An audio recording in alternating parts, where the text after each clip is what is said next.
Agar sen 90 kun davomida har kuni 100 ta anjumanya qilsang, oldin umuman tanib bo'lmaydigan darajaga kelasan. Jiddiy aytyapman, agar sen 85-kun nima bo'lganini bilganingda edi, hattoki lift yoki ostanovkada bo'lganingda ham anjumanya qilarding.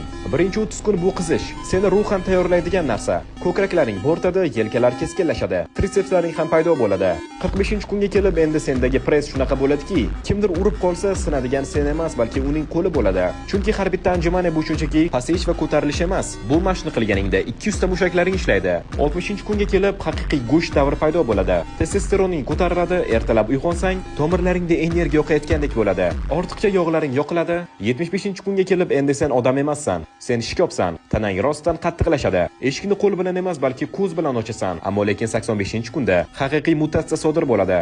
Sen kuch chegarasidan o'tasan. 100 ta anjumanyani to'xtatmasdan bosasan, xuddi armiyada tug'ilganday. Mushak tolalarining juda ham qattiqlashadi. Metabolizm esa sutkaning 24 soatida ishlaydi va nihoyat oxir-oqibat